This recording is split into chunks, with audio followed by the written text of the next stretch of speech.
My name is Helen Parker, and I was 72 years old when my own daughter told me we were going out for lunch. I wore my favorite blue dress because she said it was a special day.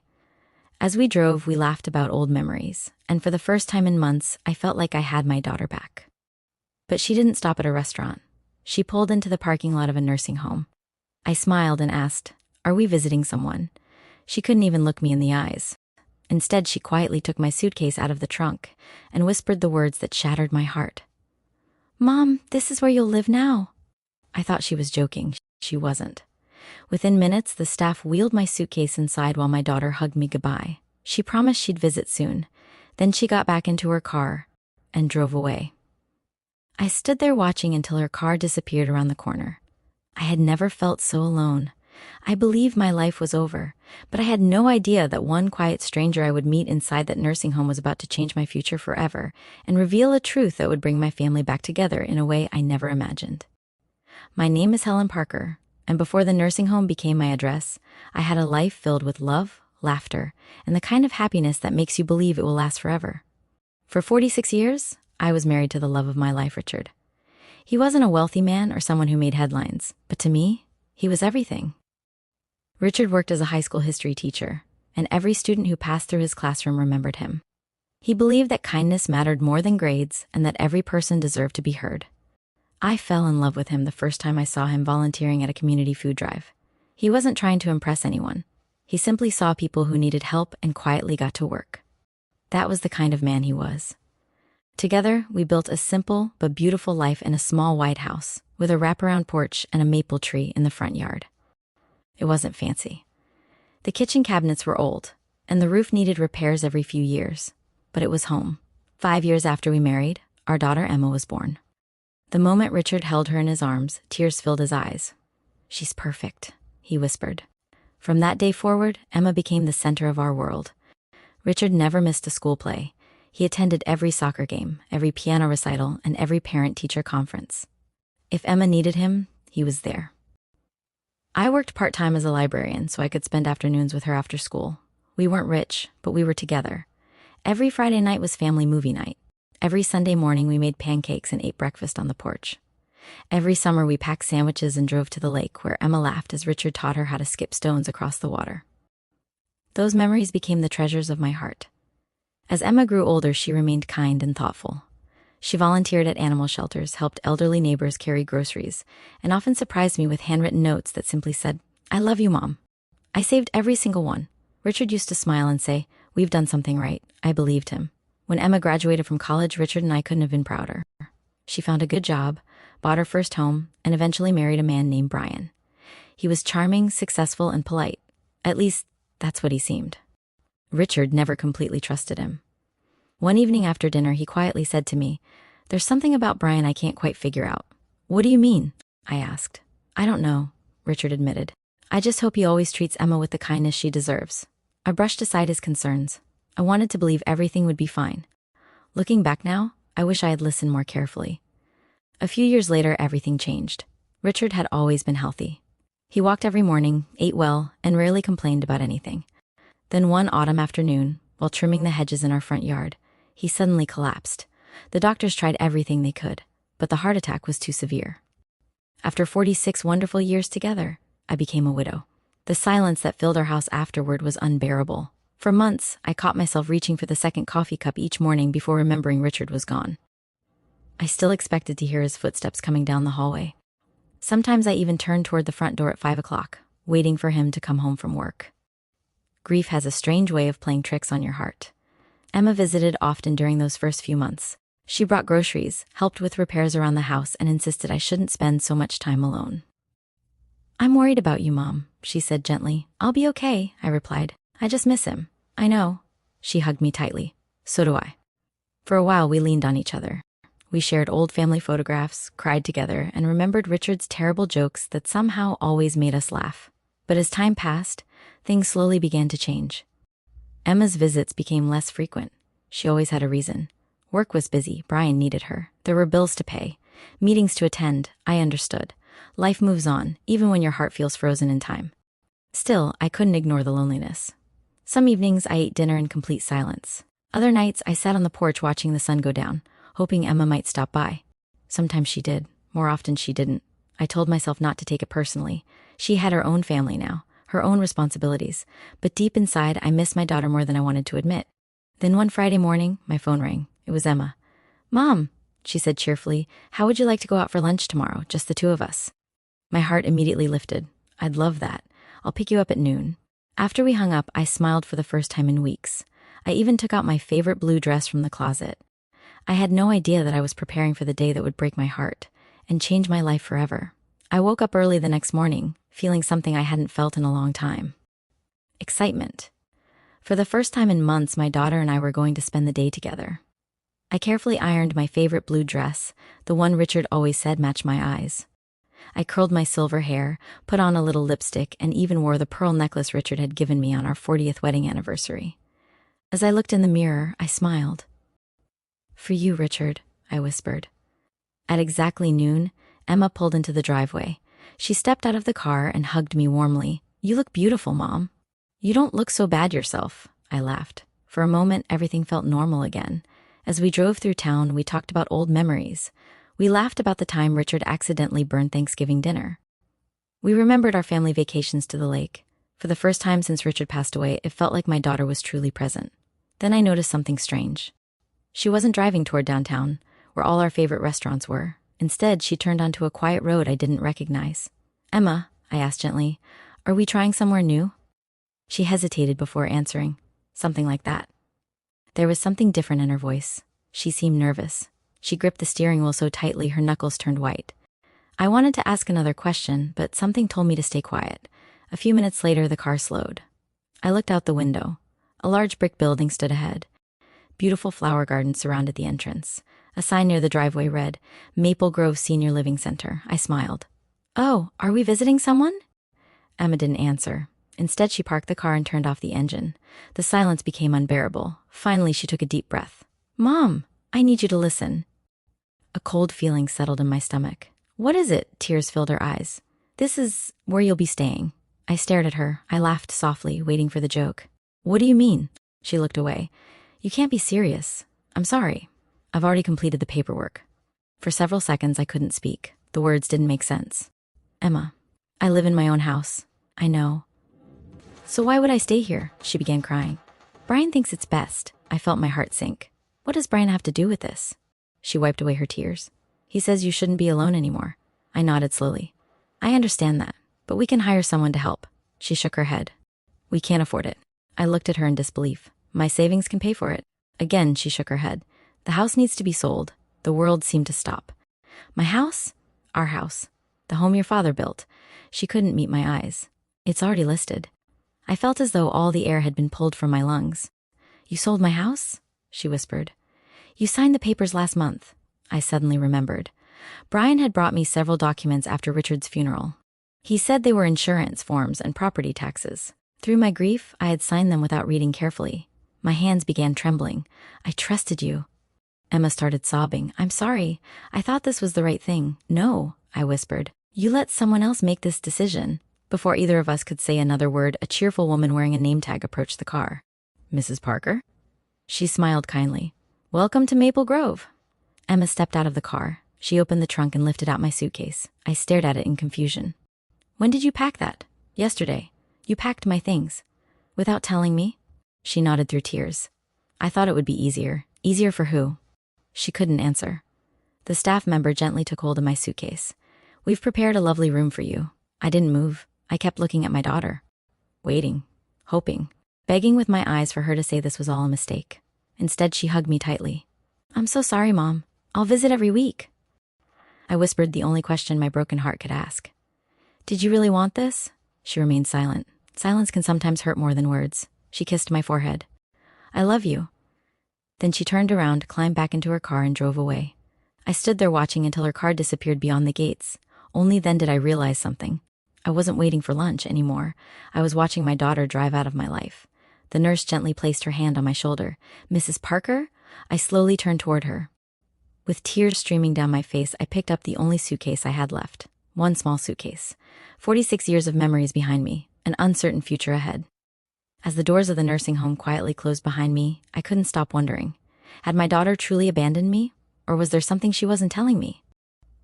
The first night at Maple Grove Senior Living Center was the longest night of my life. The staff showed me to my room on the second floor. It was clean. The bed was neatly made, fresh flowers sat on the windowsill, and a comfortable chair faced the garden outside. Anyone else might have called it cozy. To me, it felt empty.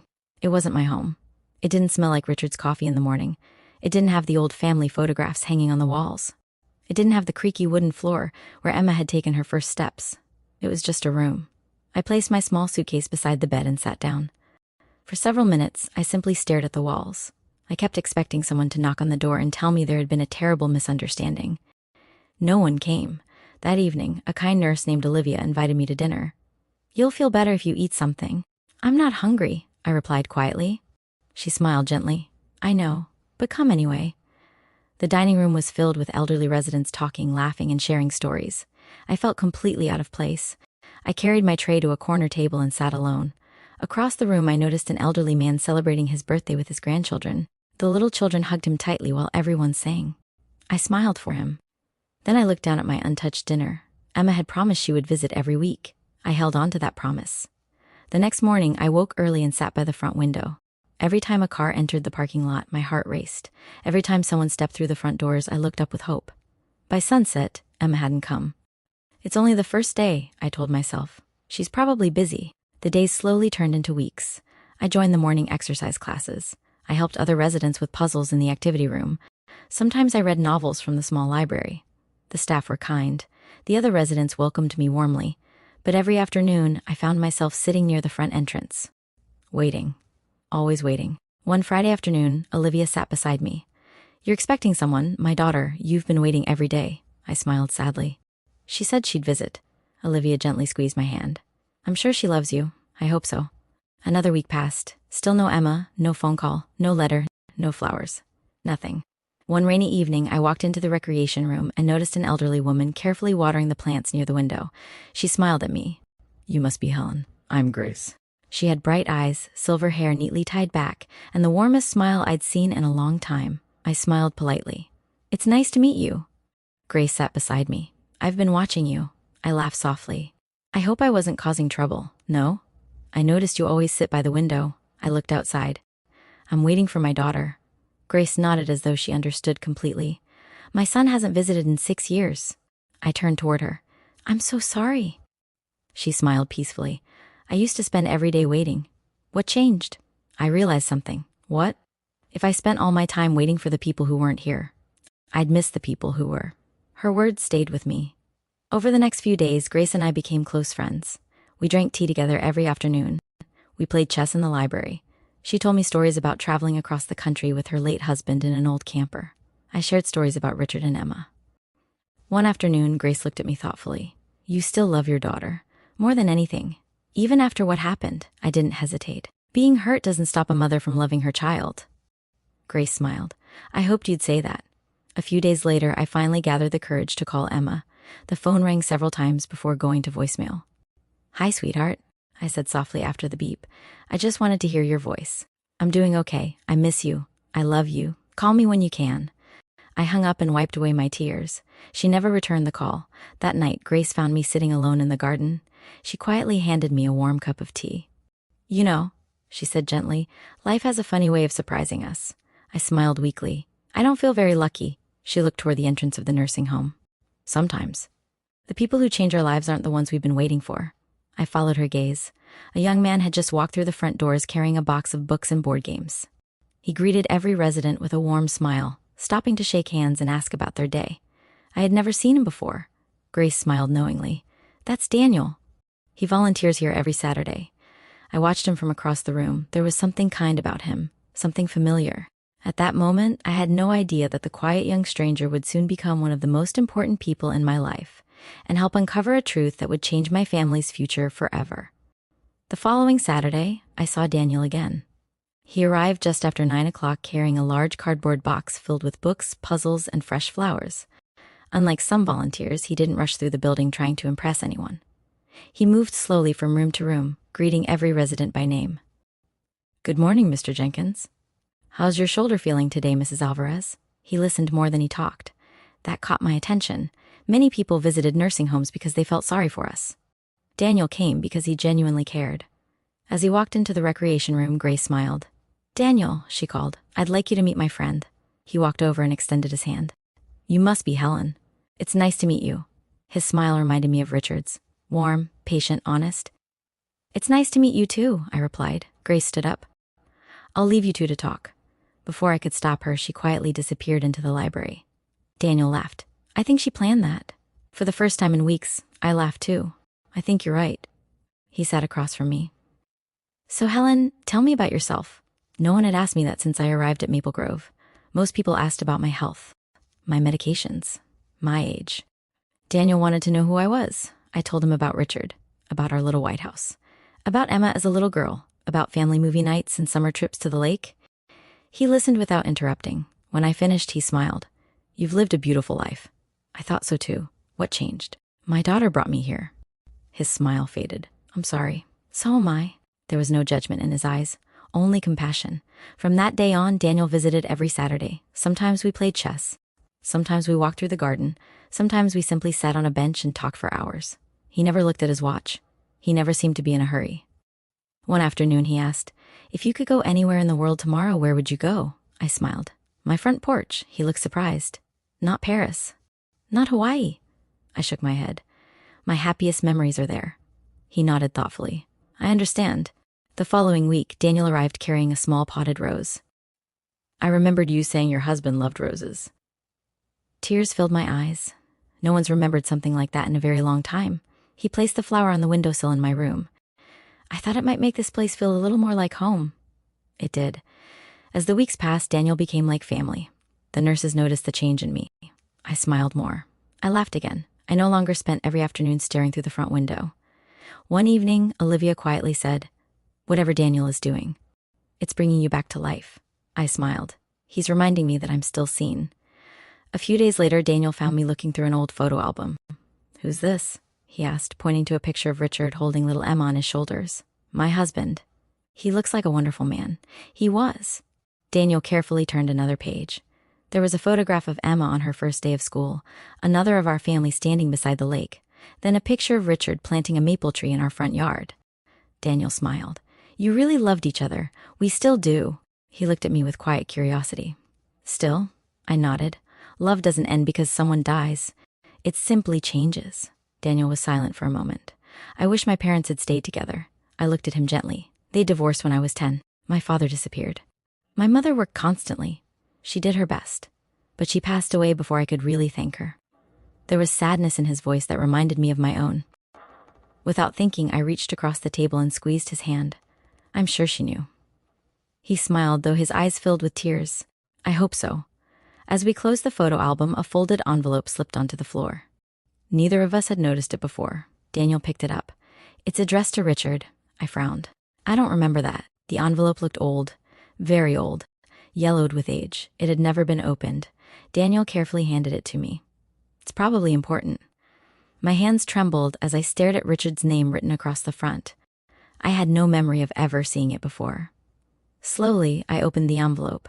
Inside was a handwritten letter and a faded photograph of a little boy standing beside a woman I had never seen. At the bottom of the letter was a single sentence that made my heart stop. "Thank you for saving my son's life. I will never forget what you and Helen did for our family." I looked at Daniel in complete shock. "I don't remember this." Neither of us realized it yet, but that forgotten letter was about to uncover a secret from our past that would change both of our lives forever. I couldn't take my eyes off the letter. My hands trembled so badly that Daniel gently slid a glass of water toward me. "Helen," he said softly, "are you okay?" I don't know." The paper was old and fragile, its edges yellowed with time. The handwriting looked familiar, but I couldn't immediately remember where I had seen it before. I carefully unfolded the letter. The date at the top caught my attention. It had been written almost 30 years earlier. I began reading aloud. "Dear Richard and Helen, there are no words big enough to thank you for what you did for my son. When the doctor said they couldn't continue his treatment, you quietly paid the hospital bill without asking for anything in return. You gave my little boy a chance to live, and because of you, he has a future. You asked me never to tell anyone, especially your daughter, because you believed kindness should never be used to earn praise. I have respected your wish all these years, but I pray that one day you understand how many lives your generosity has changed. With endless gratitude, Sarah Collins. By the time I reached the end, tears were streaming down my face. Then it all came rushing back. Richard and I had never been wealthy, but nearly 30 years ago, we had quietly used almost all of our savings to help a young single mother whose son desperately needed emergency heart surgery. She had begged us to let her repay the money someday. Richard simply smiled and said, "If you ever have the chance, help someone else." We never heard from her again.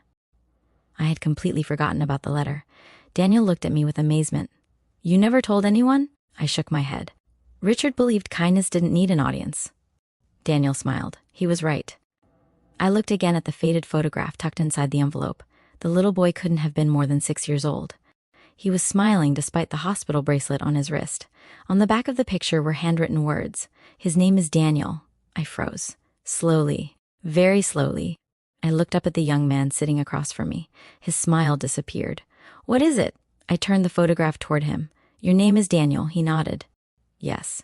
And your mother's name?" He swallowed. "Sarah Collins." My heart stopped. The room became completely silent. "No," he whispered. "It can't be." I handed him the letter. He read every word. Halfway through, tears blurred his vision. My mother. She told me someone once saved my life, but she never told me their names. He looked at me in disbelief. "It was you and your husband."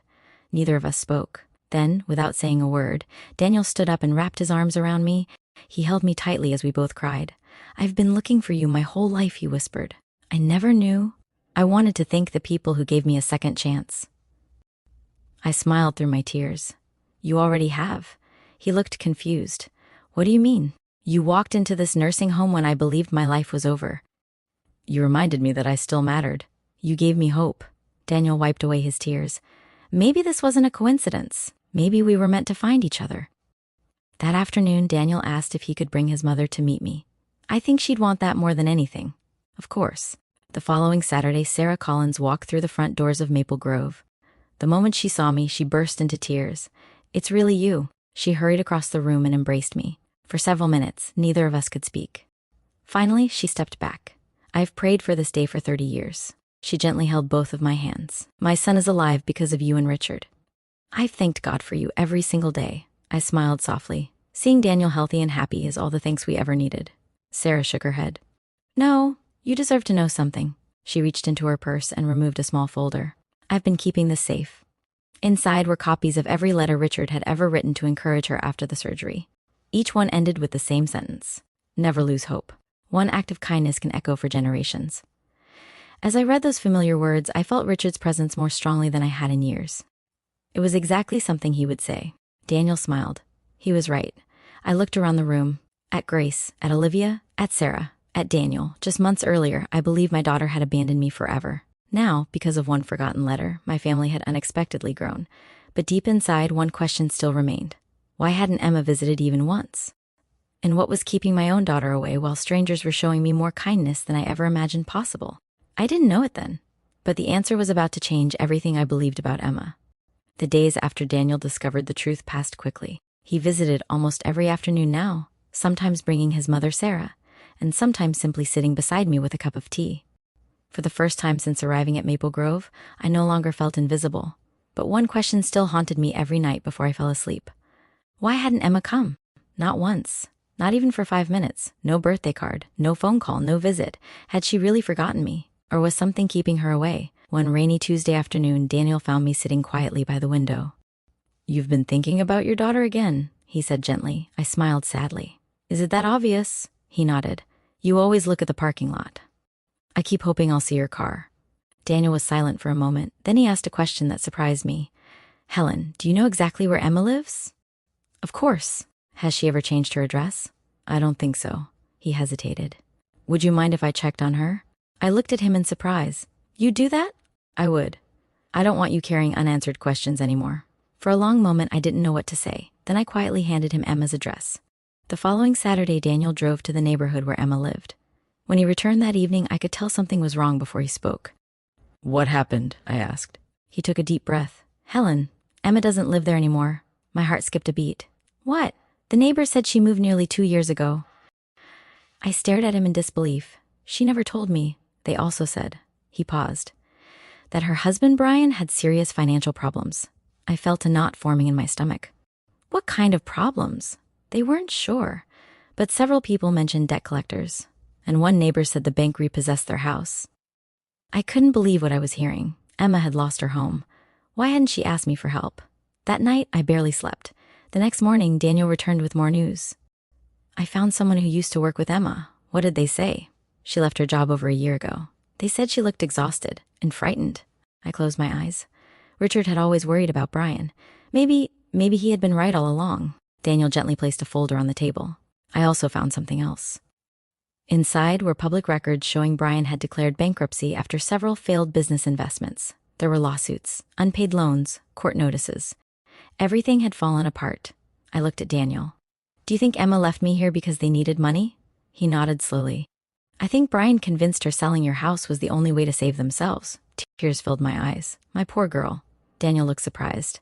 Aren't you angry? I shook my head. No, I'm heartbroken. I know my daughter. She wasn't raised to abandon people. If she made this decision, I believe someone convinced her she had no other choice. Just then, Olivia hurried into the room carrying an envelope. Helen, this arrived for you today. I frowned. No return address? She shook her head. My hands trembled as I carefully opened it. Inside was a short handwritten note. Mom, I don't know if you'll ever forgive me. I've wanted to see you so many times, but I was too ashamed. Brian lied to me. He told me you hated me after I left you there. He hid every letter I tried to send. I finally escaped. If you'll let me, I'd like to see you. Love, Emma. The letter slipped from my hands. For several seconds, I couldn't breathe. Daniel quietly picked it up and finished reading. He looked at me with tears in his eyes. She never stopped loving you. I covered my face and began to cry. I knew it. I knew there had to be more to the story. Daniel smiled gently. What do you want to do? I didn't hesitate. I want my daughter. I've wanted her every single day. At that exact moment, there was a soft knock at the recreation room door. Olivia turned toward the hallway. Helen, there's someone here asking for you. I slowly stood. My heart was pounding. I looked toward the entrance. A woman stood there holding a bouquet of white lilies. Her shoulders shook with quiet sobs. Our eyes met. It was Emma. After all this time, my daughter had finally come home. For a moment, neither of us moved. The room around us disappeared. The conversations of other residents faded into silence. All I could see was my daughter standing in the doorway, clutching a bouquet of white lilies with trembling hands.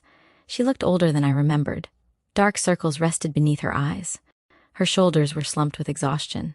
She looked as though she hadn't slept peacefully in years. Then she whispered the word I had been longing to hear. Mom. The bouquet slipped from her hands and fell to the floor. She burst into tears. I'm so sorry. Without thinking, I walked toward her. By the time I reached her, she had fallen to her knees. I'm sorry, she cried. I don't deserve your forgiveness. I gently knelt beside her. People in the room quietly turned away, giving us privacy. I lifted her face with my trembling hands. Emma, my little girl. She wrapped her arms around me and cried harder than I had ever seen. I thought about you every single day. I wanted to come. I wanted to call. But Brian, her voice broke. He controlled everything. We sat together in the lounge while Daniel and Olivia quietly stepped outside. Emma took several deep breaths before speaking again. The day I brought you here, I hated myself. I cried all the way home. I reached for her hand. Then why didn't you come back? She stared at the floor. Because Brian wouldn't let me. He told me you refused to see me. He said every time he visited you. You told him never to bring me again. My heart stopped. I never said that. She nodded through tears. I know. I found out after I left him. He lied. He lied about everything. She explained that Brian had secretly sold my house for far less than it was worth. Most of the money had been used to pay off his gambling debts and failed business investments. When she questioned him, he became controlling and manipulative. He monitored her phone, read her messages, opened her mail. Whenever she tried to contact me, he convinced her it was pointless.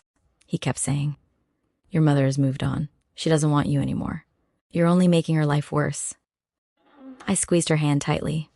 Oh, Emma, you should have known my heart better than that. Fresh tears rolled down her cheeks. I wanted to believe he was wrong, but after everything I'd done, I thought maybe you really hated me. I shook my head firmly. A mother's love doesn't disappear because her heart is broken. It waits. She covered her face and sobbed. I wasted so many years. No, I whispered. Brian stole those years from both of us. She looked at me with disbelief. You're not angry? I smiled sadly. Of course I'm hurt. But I've spent too many nights praying for this moment to waste it on anger.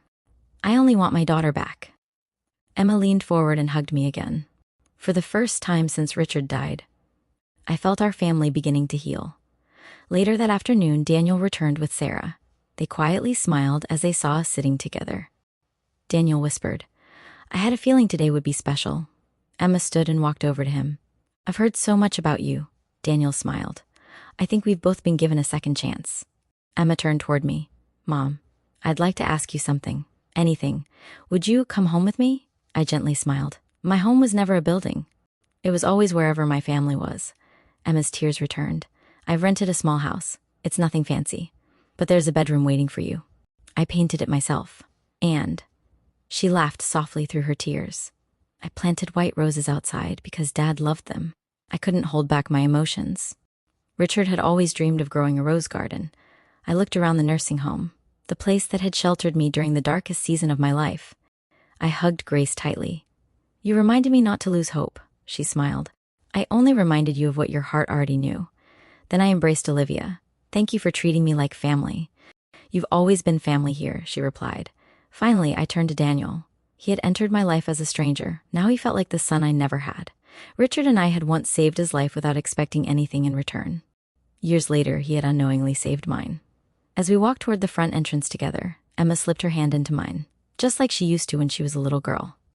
This time, neither of us was going to let go again. Leaving Maple Grove was far more emotional than I expected.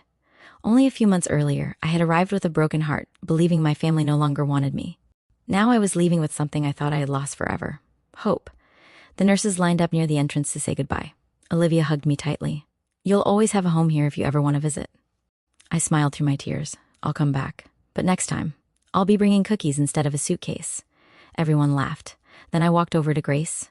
She was sitting on the garden bench where we had shared so many conversations. For a moment, neither of us spoke. Finally, she reached into her sweater pocket and handed me a small silver keychain shaped like a heart. "I've carried this for years," she said. "I want you to have it." I looked at her in surprise. "I can't take something so special." She gently closed my hand around it. "You can. It reminds me that every closed door can open again." Fresh tears filled my eyes. "You gave me hope when I had none," Grace smiled. "And you reminded me that miracles still happen." We hugged for a long time before Emma helped me into the car. As we drove away, I looked back one last time. Maple Grove had not been the ending of my life. It had been the place where a new chapter began. Emma's new house was small but warm. There were flower pots on the porch and wind chimes gently swaying in the breeze. When she opened the front door, I noticed something that immediately brought tears to my eyes. Family photographs. Pictures of Richard, pictures of me, pictures of Emma as a little girl. She had carefully framed them and placed them throughout the house. "I wanted you to feel at home," she whispered. "You already made me feel that." She showed me my bedroom. The walls were painted a soft cream color. Fresh white curtains hung over the windows. On the bedside table sat a framed photograph of Richard smiling beside the lake. I gently touched the frame. "He would have loved this." Emma nodded. "I think about him every day." That evening we cooked dinner together for the first time in years. As we chopped vegetables and stirred soup, we laughed over old memories.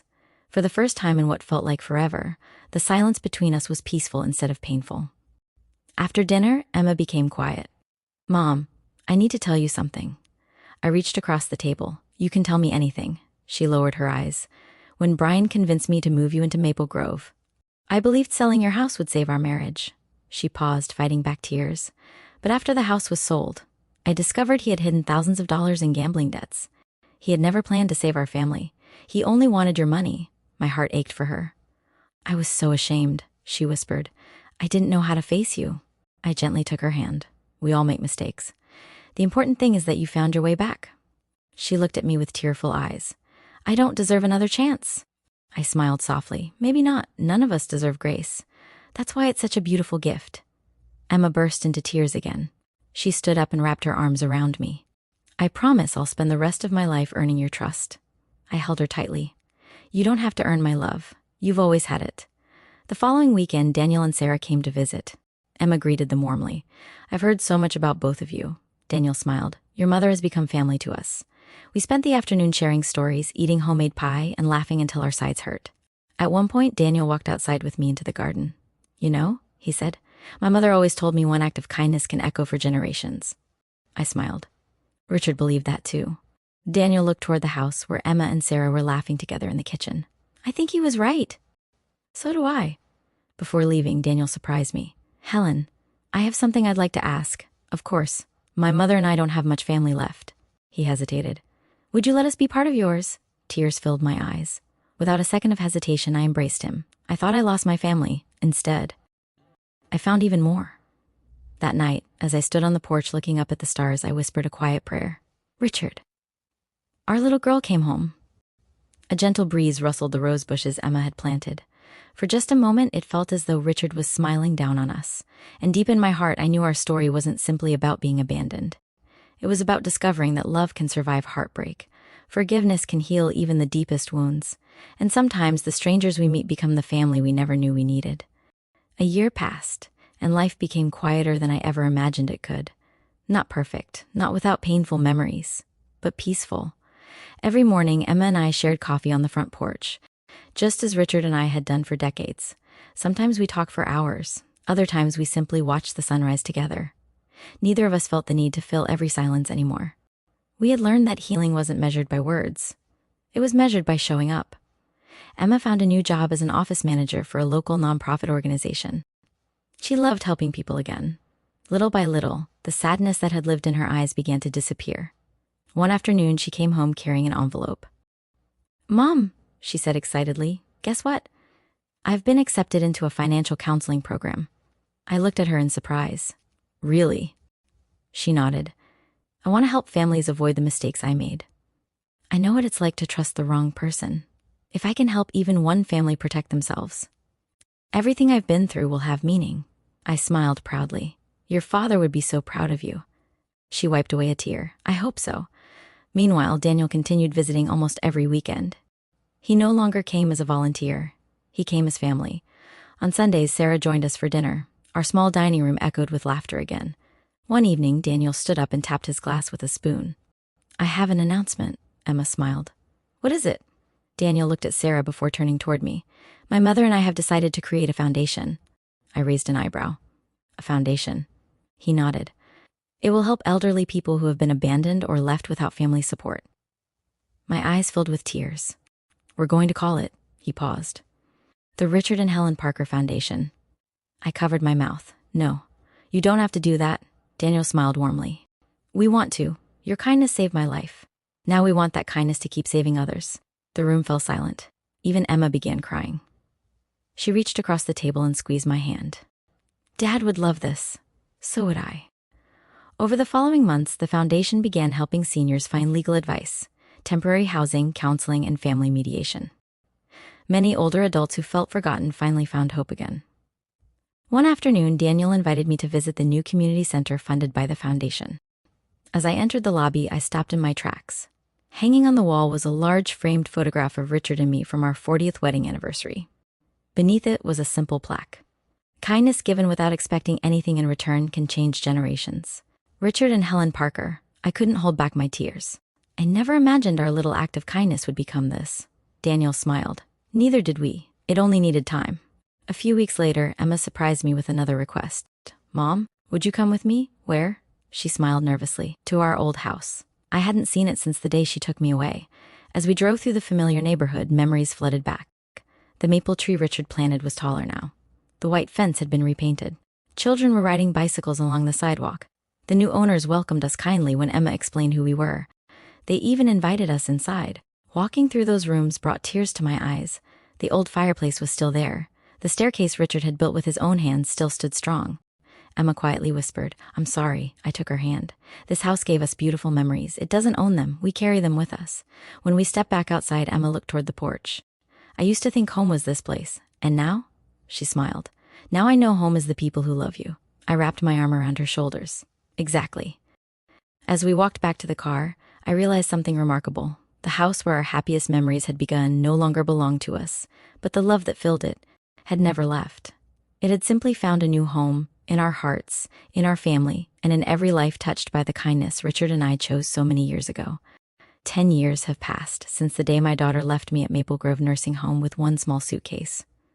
For a long time, I believed that day was the end of my story. I was wrong. It was the beginning of the most meaningful chapter of my life. Today, I am 82 years old. My steps are slower, my hands are covered with wrinkles, my hair is completely white. But every morning, I wake up surrounded by something far more valuable than youth. I wake up surrounded by love. Emma and I still live together in the little house with the white roses growing along the porch. Those roses have become our symbol. Whenever one blooms, Emma smiles and says, "Dad is saying hello." I always smile back. He's reminding us that love never leaves. The Richard and Helen Parker Foundation has grown beyond anything we imagined. What started as one small community center has become a network that helps hundreds of elderly people every year. Some need legal help after being financially exploited. Others simply need someone to visit them and remind them they are not forgotten. Every Christmas, volunteers deliver meals, gifts, and handwritten cards to seniors who have no family nearby. Daniel now leads the foundation with the same quiet kindness Richard carried throughout his life. He often tells new volunteers, "My life was saved twice. The first time by a surgery, the second time by two people who taught me what compassion really means." Sarah remains one of my closest friends. She still laughs every time she remembers how a forgotten letter reunited our families after 30 years. Sometimes life writes stories better than we ever could. Emma completed her financial counseling program and now helps families protect their savings from fraud and financial abuse. She says every client reminds her why honesty matters. One evening, she came home with tears in her eyes. "I helped an elderly widow today," she said. "She almost signed away her home because she trusted the wrong person." She smiled softly. "This time, I made sure she didn't." I hugged her tightly. "I know your father is proud of you." Years of guilt no longer weigh on Emma the way they once did. She still remembers her mistakes, but she no longer lets them define who she is. Instead, she uses them to protect others. One sunny spring afternoon, Daniel invited us to the Foundation's 10th anniversary celebration. The community center was filled with families whose lives had been changed. Some seniors had reunited with their children. Others had found safe housing. Many simply found friendship when they thought they were completely alone. As the ceremony began, Daniel stepped onto the stage. He smiled at the crowd before looking toward me. "I'd like to introduce the woman who inspired everything we do." The audience stood and applauded. I felt my cheeks grow warm as Emma gently squeezed my hand. Daniel continued. "Helen Parker once believed she had been forgotten, but she chose kindness anyway. She chose forgiveness anyway. And because she did, countless lives have been changed." When the applause finally quieted, Emma unexpectedly walked onto the stage beside him. She held a small wooden box. "Mom," she said, her voice trembling. "I've wanted to give you this for a long time." She opened the box. Inside was the pearl necklace I had worn the day she took me to the nursing home. I stared at it in surprise. "I thought I lost this."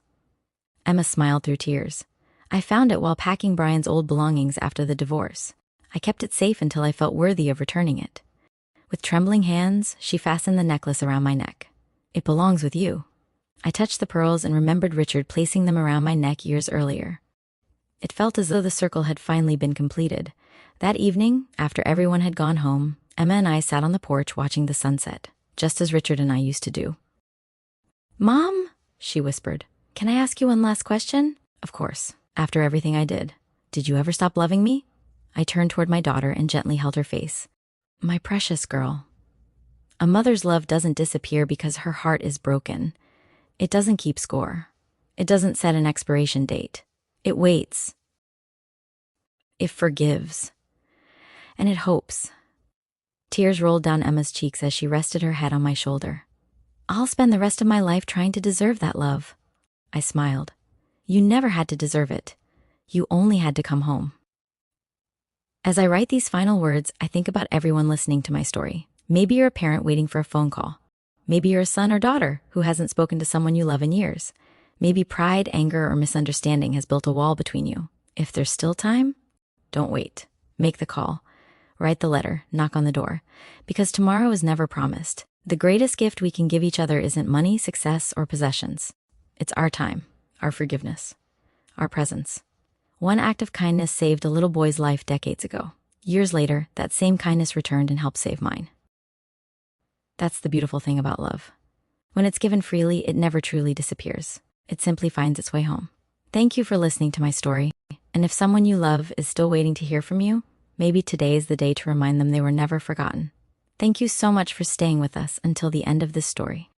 If Helen's journey touched your heart, please like this video, subscribe to the channel, and turn on the notification bell so you never miss another emotional family story.